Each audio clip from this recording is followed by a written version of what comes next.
Bapak, Ibu, Saudara-saudari yang terkasih, selamat berjumpa kembali.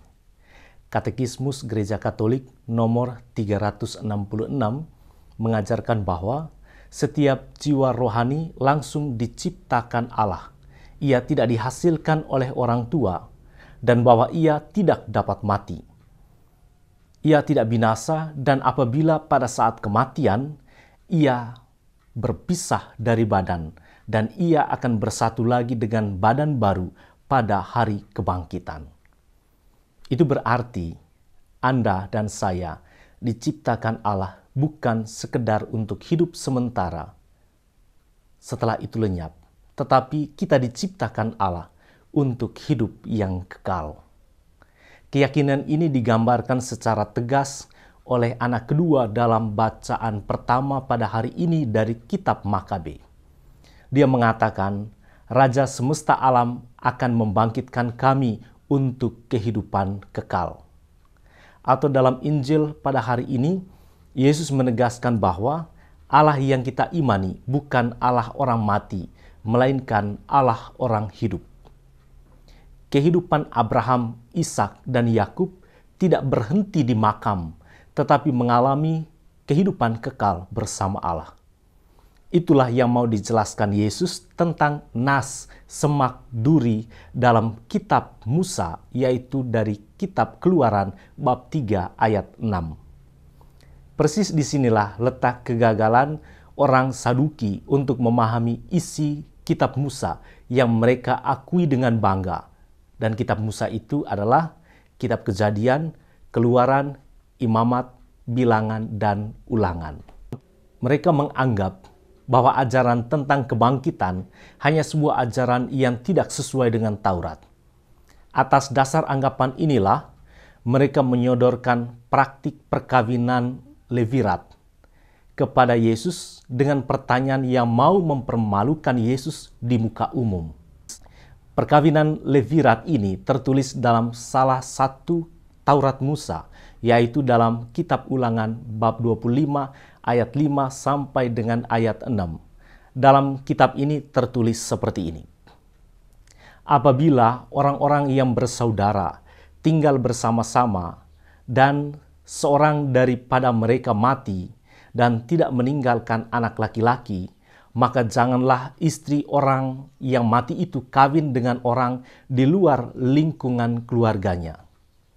Saudara suaminya harus menghampiri dia dan mengambil dia menjadi istrinya, dan dengan demikian melakukan kewajiban perkawinan ipar.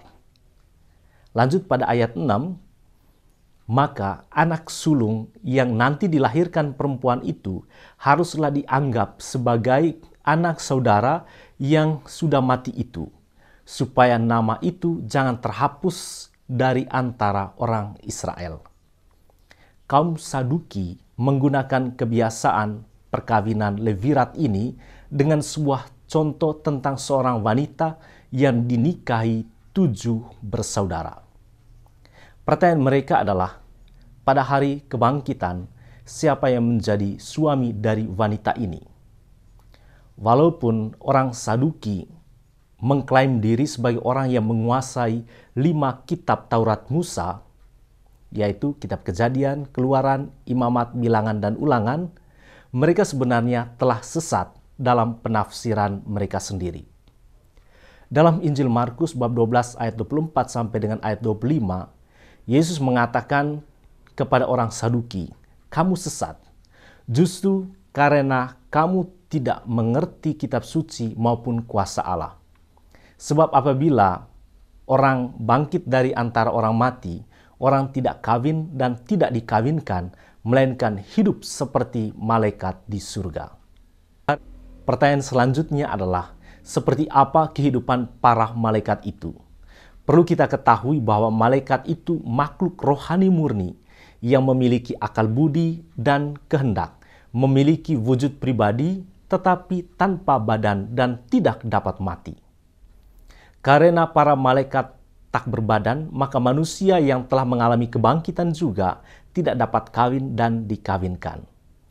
Para malaikat juga disebut pelayan dan pesuruh Allah, Karena kata Yesus dalam Matius bab 18 ayat 10, mereka selalu memandang wajah Bapa-Ku yang ada di surga.